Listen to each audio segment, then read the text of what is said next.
Today we are going to learn difference between regular and irregular verbs. First of all, we will learn the definition of regular verb, then we will learn about its examples.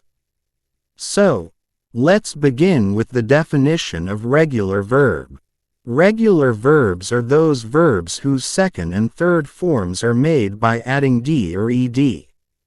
For example, walk, walked, walked, play, played, played, talk, talked, talked, cook, cooked, cooked, look, looked, looked.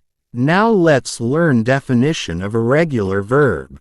Irregular verbs are those verbs whose second and third forms are formed in ways other than by adding d or ed. For example, go, went, gone, eat, ate, eaten, see, saw, seen, take, took, taken, write, wrote, written. It was all about today's topic. I hope you may have understood it.